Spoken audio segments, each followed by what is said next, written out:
welcome to Sport This Morning. I'm Cecilia Omogbe. It's great to have you join us again. I'm Tayo Salam.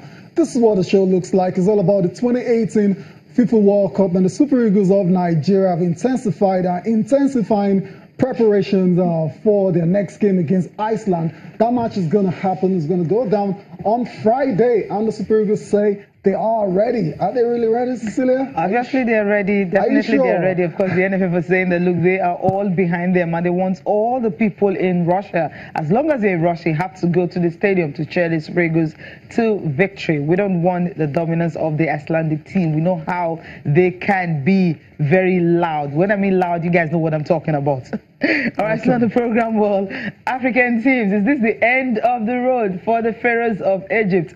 Mo Salah, not a good return for him. With Mo Salah, Egypt were beaten, thrashed, and trampled on by the host nation, Russia. But for Senegal, of course, they recorded Nigeria's first, come on, Africa's first win in Russia. Yeah, there's something to cheer about for Africa. The Senegal defeating Poland by 2-1. For the Pharaohs, we'll see how it pans out. Also on the show, a bit of tennis. Let's not talk about the World Cup only. Andy Murray made a losing return, unfortunately, after being out for about 11 months. He made a losing return. It was a very tough matchup against Nick Kyrgios. He lost that one in 3 sets. And as it is right now, Andy Murray is still doubtful for the 2018 Wimbledon Championships. He says he has to wait to see how his body responds to that loss against Nick Kyrgios. So Andy Murray back on the ATP Tour, but on a losing note. And a good one for Andy Murray, and not a good way to actually start his grass court season. And that's where we'll start from this morning, talking about Andy Murray at the Queens. We're thinking he's really back, and maybe he's going to kind of produce a very spectacular display against inconsistent Nick Kyrgios. I keep saying he's inconsistent because of the way he plays and all that. But Andy Murray, he's 31 now, and he looks on course, for a successful return from that right hip injury that he had. It took, it was really not so good for him, because after he has taken that first set, I felt, okay, 6-2, Cecilia, right? And the second one. Yeah, Cecilia. Okay, the scoreline, let's just get that out of the way. Now, Andy Murray won the first set 6-2, but he lost the second and the third 7-6, 7-5. The second set going to a tie break. And you're expecting a spectacular return from Andy Murray. I wasn't, because when you're out for that long, it's difficult. It's difficult, and it's not a surprise to me that he lost this game. When he breezed through the first set, I was hoping that, okay. Yeah, that's the first set, but it's men's tennis now. It's a best of 3.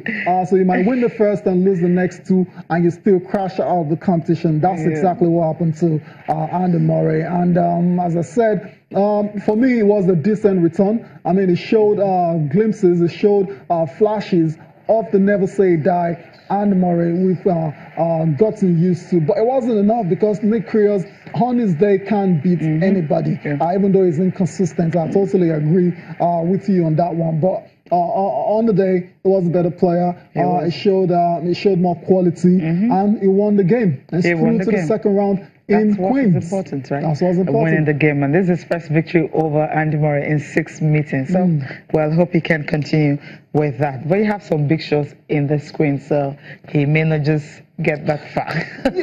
Let's move from him. Okay, fair enough. Let's talk about the big shots. Cecilia is so eager to talk about now. Big shots. Novak Djokovic is a big shot, but remember, he is trying to come back as well. He's been back for a while, come on. Yeah, but he's still trying to come back. He's still trying to find his rhythm. And he took on a very, very decent player in John Millman, an Australian qualifier. And that was only going to be one result in this one. Djokovic winning 6-2, 6-1 in 65 minutes. So beating Millman, no disrespect to him, is not a big deal it's not at all. And he was expected to win this one. and progress to the second round in Queens. So the one that's likely going to be a big deal for him is when he faces Grigor Dimitrov in the second round. More like so that's more likely. So this one he had to breeze through it. Remember, this is the first time he's actually playing at the Queens since 2010. Yeah. So he will definitely want to make good use of this opportunity. Well, he got a wild card coming into it, and what the way he was sharp and all that, but then. Okay, we'll see what's going to happen between him and, of course, Grigor Dimitrov. That looks like a very, very, very, I think it's going to be very, very explosive between Novak Djokovic and Grigor Dimitrov. So that's it for Queens. And for now, we're still talking tennis, but we're going over to Germany now, to the Jerry Weber Open in Halle.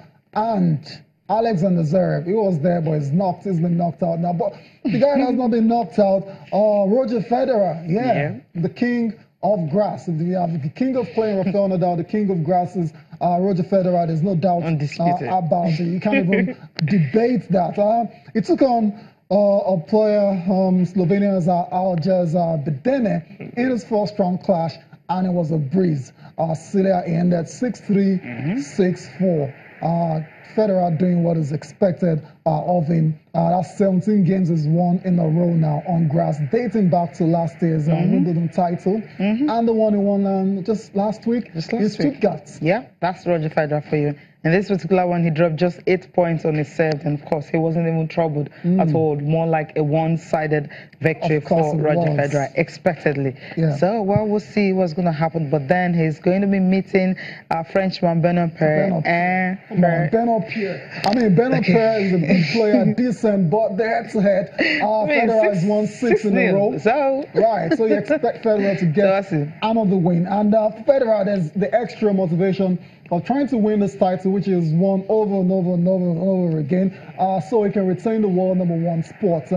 That's the only way he's going to do it. And I'll be very surprised if Roger Federer doesn't repeat as champion again. Remember, he's on 98 ATP Tour titles. 98. Yes, just you making 99? 99. I'm looking at 100. by July 15, I'm looking at 100. I won't be surprised. Right? Okay. Now, still from Federer, I'll move straight to Zverev. You talked about the guy, who was knocked out. My supposedly second prince of clay, but somehow. Okay, this is a grass course. He can be good in all surfaces, you know. He's an all-rounder. He's an all-rounder now. But then I know maybe. Okay, well, I see. In this particular one, well, I think maybe what happened, you know, that play. I'll tell you what happened, Cecilia. I'll tell you what happened. Alexander 6-1, 6-4. Come on. Alexander Zverev and Bernard Churich. That's our guy as well. Yeah. Bernard Churich is had a fantastic. He's had the best year on tour last season, and is continuing to build on that one. In this game, Cecilia, it wasn't close at all. 6-1, 6-4, like you said. Easy. And he seems to have Zverev's number. That's the way I want to look at this one. I think it's a very good matchup for Zverev. I'm talking about Bernard Churich, because he's won the last 2 of the past 3 meetings. He's won all that. So he knows how to beat him, obviously. But I'll tell you what's wrong with Zverev. Okay, what is it? He's still tired from he needs to rest. All those games he's played. I think he needs a break. Maybe, and you know, the bad thing is you can't really skip some of these tournaments, so you'll be docked some points. Yeah, but I mean, except you're injured. If you got good reasons, I mean, if you got medical advice. What could be, I mean, he wasn't injured. It was a freak one. I mean, he wasn't like a serious one, and he had some time to actually. I told you I was going to get back to you on that one. They had a strain. We understood that he was tired, he was fatigued, and even going into the French Open, they actually mentioned that, and we're not surprised that he didn't really get to the final. But then in this one, he's been to Halle, he's been to the final twice, but then he's out just in the very first time of asking. Not a good one. Too bad. I wish him all the best when he returns down to the court again. Another player, this time around, he didn't crash out. I'm talking about Dominic Thiem. Dominic Thiem, who got to the final of the French Open, was also in action in Halle.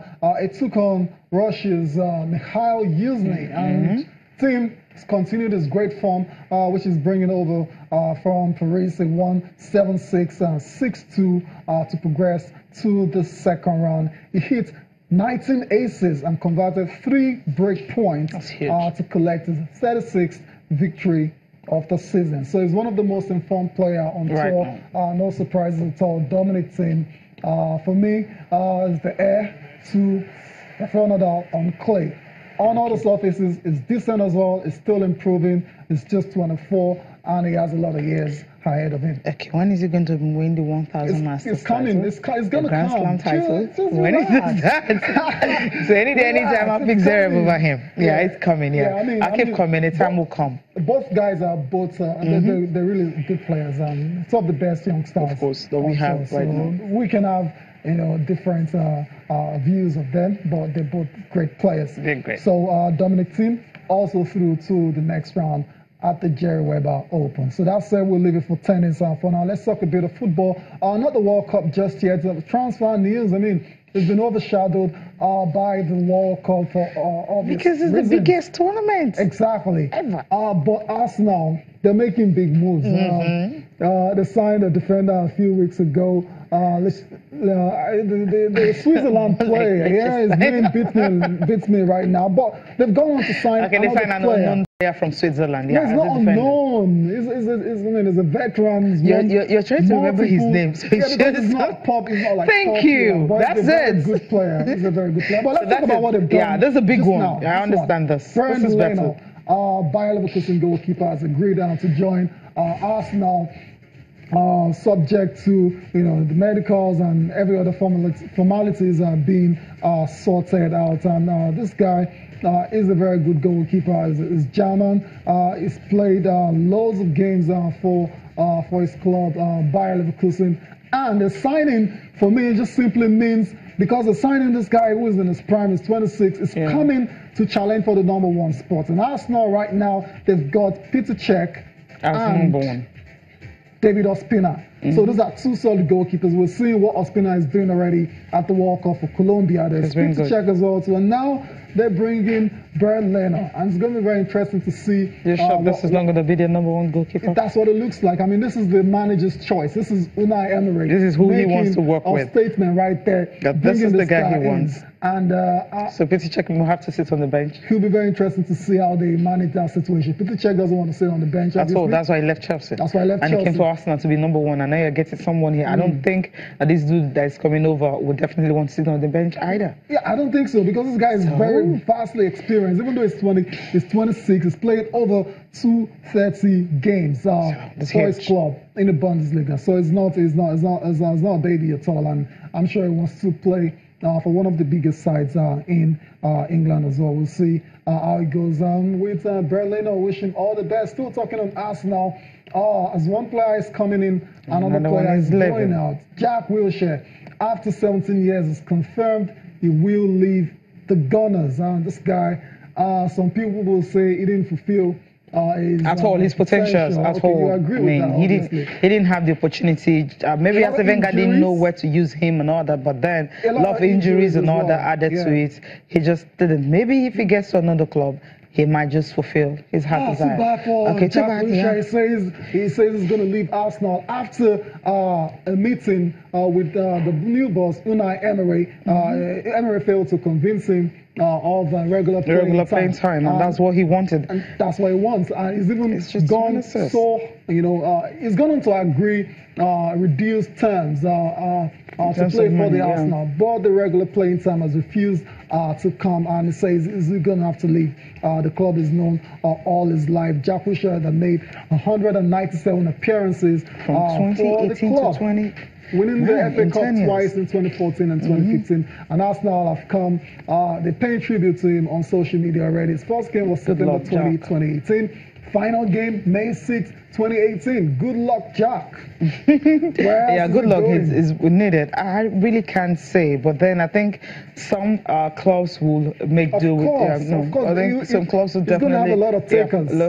And if he can stay off injured, I mean, that's just his biggest problem because he's a very talented player, obviously. But if he's not injured, then he can go to any club. Absolutely. We've seen what Chamberlain is actually doing at Liverpool. Exactly. I mean, we didn't know he was that good until he joined Liverpool. I didn't know he was that good. He's always been a good player, Chamberlain, but he's obviously prospering right now. Yeah. We need to go on a break now. When we come back, will be time to look at what's going down at the 2018 FIFA World Cup in Russia.